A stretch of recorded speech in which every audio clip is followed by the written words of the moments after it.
I am F کے ہتھ کنڈے اور ہماری بے بسی۔ پاکستان بھر میں الیکشن کی گہما گہمی شروع ہو چکی تھی۔ کل تک پاکستانیت کی باتیں کرنے والوں نے یکسر اپنا بیانیہ بدل لیا۔ صوبائیت کا کارڈ کھیلا جانے لگا۔ محترمہ نے سندھ کارڈ اٹھا لیا۔ پنجاب کے بے تاج بادشاہ نے جاگ پنجابی جاگ کا زہریلا نعرہ بلند کر دیا۔ ایم کیو ایم والے بھائی کی زبان بولنے لگے۔ مذہبی جماعتیں غریب اسلام کو تختہ مشق بنائے سر دھڑ کی بازی لگائے ہوئے تھی۔ سیاست کا مکروہ دھندا شروع ہو چکا تھا۔ اس گھر کو آگ لگ گئی گھر کے چراغ سے۔ آپ نے بھی ملک بھر میں اپنی کمپین کا آغاز کر دیا تھا۔ چلتے چلتے موچی دروازہ لاہور میں جلسے کا دن آن پہنچا۔ لاکھوں سرفروش پاکستان عوامی تحریک کے جھنڈے تھامے آپ کا خطاب سننے کے لیے بےتاب تھے۔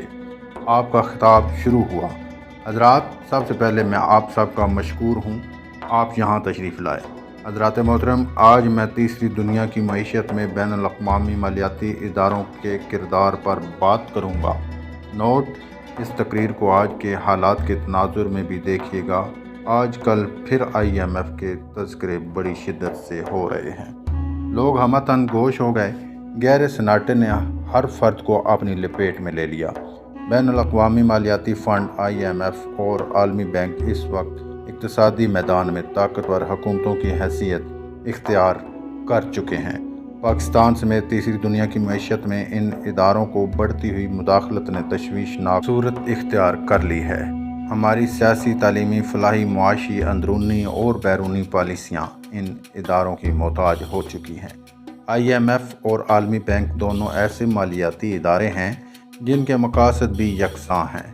عالمی بینک مختلف منصوبوں پر تخمینہ کاری کر کے قرضوں کا تعین کرتا ہے، جبکہ آئی ایم ایف کسی بھی ملک کی تجارتی بیرونی ادائیگیوں کے عدم توازن اور زر مبادلہ کے مسائل حل کرنے کا دعویٰ کرتا ہے۔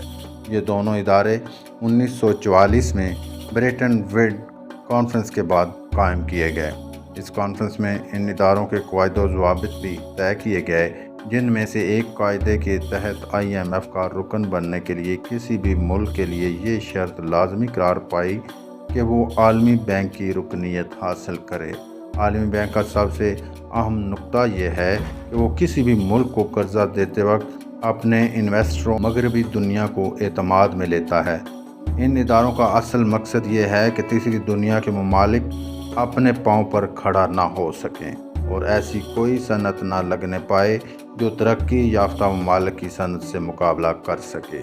ان اداروں کی سرگرمیاں در حقیقت استحصالی نظریہ کے تحت تیسری دنیا کو لوٹنے کے نئے مالیاتی حربے ہیں۔ پاکستان جیسے ملک کی معاشی پالیسیوں کو اپنی مرضی سے تشکیل دینے کے سلسلے میں اسے کسی دقت کا سامنا نہیں۔ قوم کس قدر لاعلم ہے، کبھی وزیر خزانہ سے امیدیں باندھ لیتی ہے اور کبھی وزیر تجارت کی طرف امید بھری نظروں سے دیکھتی ہے اور کبھی حکمرانوں کے ایشیائی ٹائیگر بننے کے کھوکھلے نعروں سے بہل جاتی ہے۔ یہ وزیر اور حکمران تو ایک ربڑ اسٹمپ کے طور پر کام کرتے ہیں۔ پاکستان میں بجٹ کا اعلان تو جون میں کیا جاتا ہے، مگر اصل بجٹ مئی میں ہی حکمرانوں کے سامنے رکھ دیا جاتا ہے۔ جب بجٹ اناؤنس ہوتا ہے تو پوری قوم ٹی وی آن کر کے سامنے بیٹھ جاتی ہے اور آئی ایم ایف والے پاکستانی قوم کی بے بسی کو کہکوں میں اڑا رہے ہوتے ہیں۔ یہ سسٹم کب تک چلتا رہے گا؟ کب تک ہمیں معاشی طور پر مفلوج کر کے سائیڈ لائن پہ رکھا جائے گا اور کب تک عوام آئی ایم ایف اور ورلڈ بینک کے پٹھوں کو اقتدار کی کرسیوں پر بٹھاتے رہیں گے؟ ان اداروں کے چنگل سے نکلنے کے لیے لوگوں کو ایسے حکمرانوں کو آگے لانا ہوگا جن کے دل غیر ملکی آقاؤں کی بجائے پاکستان کے لیے دھڑکتے ہوں، جو مشکل وقت میں امریکہ، لندن، دبئی، سعودی عرب فرار ہونے کی بجائے لاہور، کراچی، پشاور میں مادر وطن کے دفاع کے لیے اپنے لوگوں کے ساتھ جئیں مریں، جو اپنی کاروباری ترقی کے لیے انڈیا، سوئٹزرلینڈ، امریکہ میں فیکٹریاں لگانے کی بجائے فیصل آباد، گوجرانوالہ، لاڑکانہ میں سرمایہ انویسٹ کریں۔ ایسے ہی لوگ آئی ایم ایف کی آنکھوں میں آنکھیں ڈال کر بات کر سکتے ہیں۔ یہ خطاب 1990 کی الیکشن کمپین کے دوران موچی دروازہ لاہور میں کیا گیا تھا۔ جیسے آج ہی کی بات ہو رہی ہو، کاش یہ قوم مرد حق کو تب پہچان لیتی۔ آپ موچی دروازہ لاہور میں اپنی الیکشن کمپین کے جلسے سے خطاب کر رہے تھے۔ آپ نے پاکستان کی معاشی بدحالی کے اسباب کو کھول کر بیان کیا۔ یہ پہلا موقع تھا کہ کسی سیاسی لیڈر نے جھوٹے وعدوں، مخالفین کی کردار کشی کی بجائے گالی گلوچ اور نفرت و حقارت اور بے جا خوش فہمیوں کے دیس کی سیر کی بجائے حقیقتوں کے پرخار گھاٹیوں کا راستہ دکھایا۔ ایسی گھاٹیاں جن میں وہ گندے سیاسی کلچر کو دفن کرنے کا عزم کر چکے تھے۔ پردیسی آقاؤں نے اپنے مورے آگے بڑھانا شروع کر دیے۔ دیار غیر سے آنے والا پیسہ پانی کی طرح بہایا جانے لگا اور 1990 کے الیکشن کے نتائج بہت پہلے ہی مرتب کر لیے گئے۔ پاکستان عوامی تحریک نے پہلے مرحلے میں ہی اس دھاندلی کے خلاف الیکشن کا بائیکاٹ کر دیا۔ نواز شریف وزارت عظمیٰ کے عہدے پر فائز ہو گئے۔ پاکستان کی بدقسمتی کے سائے طویل سے طویل تر ہونے لگے۔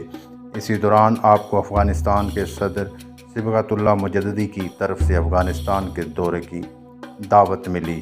آپ افغانستان کے دورے پر چلے گئے۔ آپ افغانستان کے دورے سے واپس پلٹے، مصروفیات دوبارہ شروع ہو گئیں۔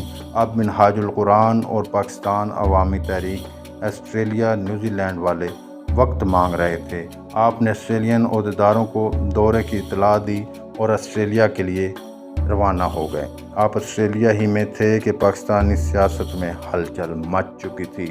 لاہور منہاج القرآن سیکریٹریٹ والوں کی طرف سے درخواست کی گئی کہ آپ فوری طور پر دورہ مختصر کر کے وطن واپس پہنچیں۔ اطلاع ملتے ہی آپ نے ملکہ بحر الکاہل کو خدا حافظ کہا اور وطن واپسی کی راہ پکڑی۔ نواز گورنمنٹ اپنی آخری سانسوں پر تھی، جوڑ توڑ عروج پر پہنچا ہوا تھا۔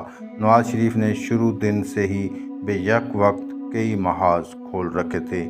ایک محاذ پر وہ اپنے خلاف اٹھنے والی ہر آواز کو کچل رہے تھے، دوسرے محاذ پر آئین کو قدموں تلے روند رہے تھے، تیسرے محاذ پر اقتدار کے نشے میں ہر فیصلہ ذاتی صنعتی ترقی کے لیے کر رہے تھے، اور چوتھے محاذ پر براہ راست اداروں کے معاملات میں ٹانگ اڑا رہے تھے۔ بعض ادارے مٹی کی مورتی کی طرح ہوتے ہیں، پھونک مارو تو خاک اڑانے لگتے ہیں۔ ایسے اداروں نے نواز شریف کو شیر بنا دیا تھا۔ وہ ادارہ فتح کرتے چلے گئے، آخر شکاری خود ہی شکار ہونے کے لیے کچھار کی طرف کھینچتا چلا آیا۔ نواز شریف نے آرمی کو بھی مٹی کی مورت سمجھ لیا۔ پہل وہ پھونکوں سے کام لیتے رہے، جھنجھلا کر مورتی کو ہاتھ لگانے کی کوشش کی۔ بظاہر بے جان نظر آنے والی مورتی نے اس قدر زبردست ہاتھ چلایا کہ نواز شریف چاروں شانے چت ہو گئے۔ جب ہوش آیا تو اقتدار چھن چکا تھا۔ پرائم منسٹر ہاؤس کی خوشبودار سبز گھاس ناراض ہو چکی تھی۔ ہوٹر بجاتی گاڑیاں مریض چھوڑ کر واپس جا چکی تھیں اور نواز شریف استعفیٰ ہاتھ میں پکڑے مارگلا کی پہاڑیوں پر ڈوبتے سورج کی پیلی کرنیں دیکھ رہے تھے۔ یوں نواز شریف کے اقتدار کا سورج ڈوب رہا تھا تو دوسری طرف محترمہ بینظیر بھٹو صاحبہ کو دور افق پر اپنے اقتدار کی پوپ پھوٹتی دکھائی دینے لگی۔ ایک مرتبہ پھر ماحول میں ہلچل مچ چکی تھی۔ ڈرامے کی اگلی قسط لکھی جا چکی تھی، کردار سونپے جانے لگے، وعدے، قسموں اور یقین دہانیوں کے صفحات پر دستخط کے بعد نیا سٹیج سجانے والے مطمئن ہو گئے اور ایک ایسا ڈرامہ پلے کرنے کا فیصلہ کر لیا گیا جس میں لیڈنگ رول ایک عورت نے ادا کرنا تھا۔ پاکستانی قوم تاحال قسط وار ڈراموں کی زد میں ہے۔ یہ کھیل کب تک چلتا ہے اور پاکستانی قوم کا مقدر وہ عظیم انقلاب کب بنتا ہے، جاننے کے لیے ساتھ رہیے۔ اگلی قسط میں پھر حاضر ہوں گے۔ اگر آپ ہمارے چینل پر نئے ہیں تو اس کو سبسکرائب کریں، بیل آئیکن پریس کریں